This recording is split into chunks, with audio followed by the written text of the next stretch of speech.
This is the aircraft that's been carrying Nancy Pelosi, the senior US Democrat, and it has touched down, and people are now getting off the plane. It's pretty dark, as I said. It is, kind of 10 to 11-ish at night there. So we will see, there are quite a few people getting off, as you can see. So we're waiting to see if Nancy Pelosi herself gets off. It might be a little bit tricky to identify her in the dark, but this is the moment it looks like this visit is taking off, because up until now there was lots of speculation about whether it would happen, whether it wouldn't happen. It didn't appear on any official flight schedule, and actually the schedule, just so you know, is quite busy.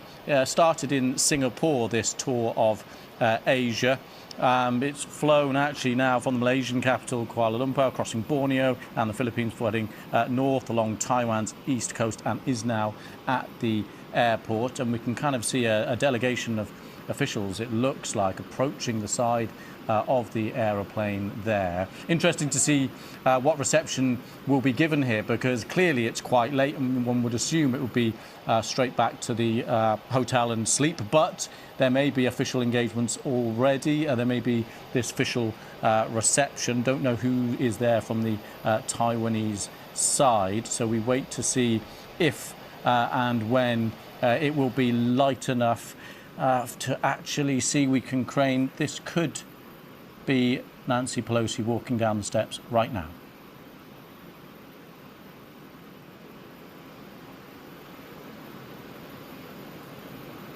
So Nancy Pelosi there getting to the bottom of the steps, it seems, and being met there. You can see the flash bulbs of cameras, which could be helpful for us to try and see something. But a huge moment, this. Nancy Pelosi, a Democrat, and her own President, Biden, a Democrat, would rather this visit wasn't going ahead at this time.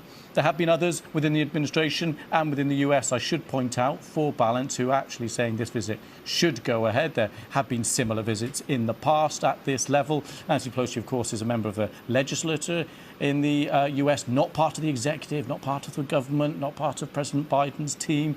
This isn't an official, if you like, diplomatic trip in that sense.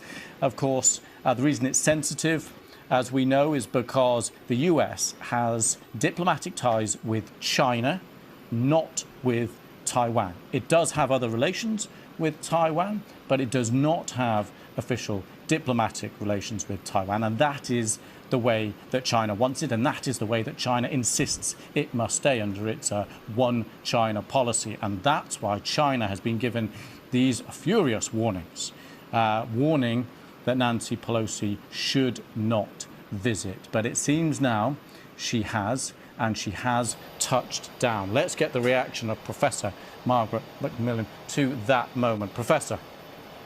Well, let's hope it isn't one of those historic moments when we all look back and say, oh, that really was the beginning of something. I was thinking, of course she has a right to go to Taiwan if she wants. I wish she'd done it and then we'd heard about it. I think the Chinese might have reacted better. I think what we have to ask ourselves now is, what is the Chinese government going to do? And will it change their stance, among other things, on Ukraine? The Chinese have not condemned the Russian invasion of Ukraine, but they have not sold them weapons. They haven't really egged them on in Ukraine. They haven't shown wholehearted support for them. I wonder if that will change. I think. I'm sorry to jump in just, that's really, really interesting, because I was going to ask you, my next question was, right, it's happened now. What are the options facing China? They could go for full-scale invasion. Less than that, though, what are their options? You seem to be pointing, well, one of them in retaliation could be a change of stance, decide, actually, we're going to help Russia, we're not going to support Ukraine. I think that's absolutely possible. I mean, I think they will protest vociferously to the United States, and I think the United States will try, I think, to mollify China, but it's going to be difficult because Taiwan has been such an issue, and the current leader in China, Xi Jinping, has made it such an issue. And the other thing, of course, is he has this big party Congress coming up in the fall where he is expecting to be anointed as essentially president for life. And can he afford not to look tough about this? Interesting. And on Nancy Pelosi, what do you think is her motivation here for doing this? Well, I've been asking myself that. She's always been a hawk on China. She's always been, very, very critical of China on its record on human rights. I mean, the Democrats have, always supported human rights. And so I think she probably feels that she has every right to go and show support for a democracy in Asia. The other possibility, and I'm only speculating here, is that she is probably reaching the stage when people are beginning to wonder when she's going to retire. I can't remember what her age is, but she is, I think, fairly old to continue in this very high-profile position as Speaker of the House, and it may well be that she wants to show that she is a statesman of world order by going on such a tour. But really, the timing of this tour, I think, is very unfortunate.